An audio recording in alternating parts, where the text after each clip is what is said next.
Audio Jungle.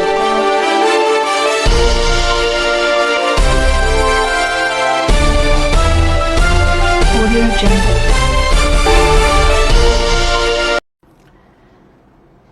कहा जाता है कि राजनीति में महिलाओं का रास्ता नेताओं के बिस्तर से होकर निकलता है। ये बिल्कुल सच बात है और आज मैं बहुत सारे खुलासे करूंगी, अपने जीवन से रिलेटेड भी करूंगी। और अभी जो मधु किश्वर हैं वो आरोप लगा रही हैं, मोदी नामा जिन्होंने लिखी है, उनकी बायोग्राफी लिखी है। जो जिसकी बायोग्राफी लिखता है तो उसकी पर्सनल लाइफ के बारे में, उसके अंदर तक बहुत सारी चीज़ों के बारे में उसको पता होता है। तो आज वो इस बात को खुलासे कर रही हैं कि ऐसा है, तो मैं समझती हूँ कुछ न कुछ सच ही होगा, उसमें गलत तो वो नहीं बोलेंगी। और उनके साहस को भी प्रणाम करती हूँ कि इतना बड़ा साहस उन्होंने किया, पर पता नहीं वो इतनी लेट क्यों बता रही हैं, कोई मजबूरी रही होगी उनकी। मैं 2009-10 में जब अपने स्कूल और कॉलेज चलाया करती थी, तो जब कभी सिटी में कोई प्रोग्राम होता था, कोई आया है, तो मुझे वक्ता के तौर पर लेक्चर देने के लिए बुलाया जाता था।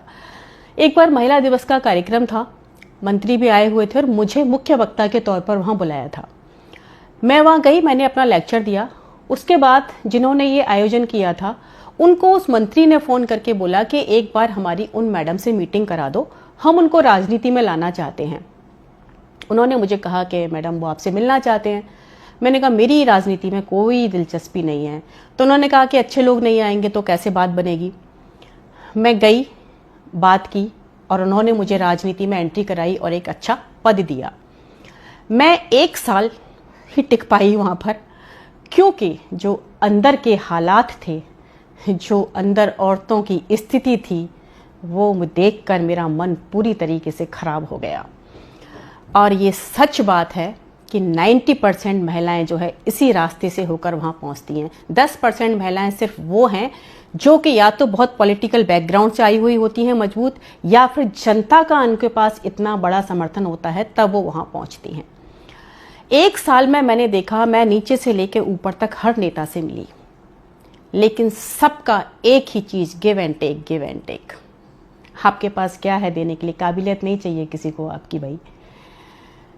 महिला पार्टी ऑफिस में एक बार 2 महिलाएं बात कर रही हैं, दोनों पार्षद हैं। एक को टिकट दे दिया, दूसरे को नहीं दिया। जिसको नहीं दिया वो कह रही है कि और क्या करूं, सब तो कपड़े खोल दिए, सब तो दे दिया, फिर भी टिकट नहीं दी। ये सुनकर मैं सन्न रह गई। हमने कहा कि आप इस बलबूते पर राजनीति में आएंगी? तो उन्होंने मुझे कहा कि तुम क्या सोचती हो, तुम अपनी काबिलियत के दम पे ऊपर पहुंचोगी? और उनकी बात सच साबित निकली। मैं जहाँ कहीं भी जाऊँ मुझसे सिर्फ एक ही डिमांड हो। हमने कहा ये तो मेरे बस की बात कभी नहीं है भाई, ऐसी राजनीति को प्रणाम करती हूँ भाई, रखो अपने पास। और मैंने 1 साल के बाद वो राजनीति छोड़ दी, लेकिन 1 साल में मैंने बहुत कुछ अंदर गंदगी देखी।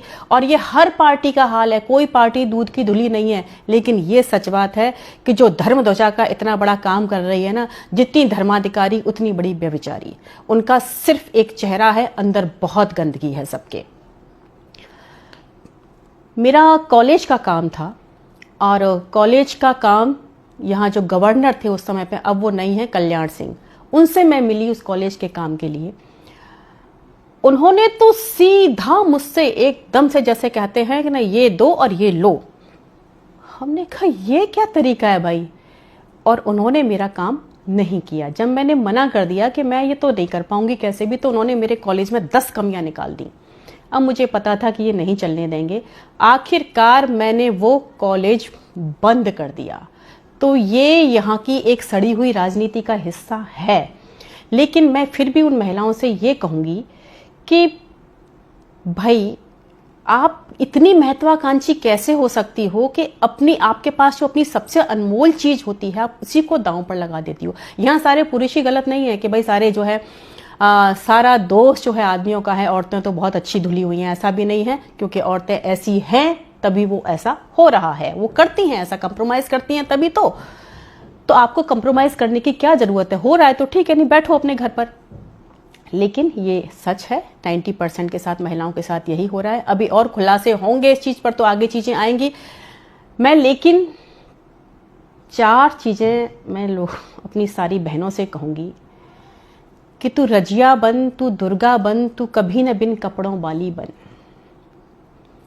तेरे बदन पे मरते लोग, तू उस बदन की रखवाली बन। तू हर घर की इज्जत और आन है, तू नहीं अय्याश मर्दों की शान है। तू पैसे पर मत नाच, तू पैसा बरसाने वाली देवी बन। नाचना बुरी बात नहीं है, वो भी एक कला है, पर तू अय्याश मर्दों को, जल्लादों को नचाने वाली बन।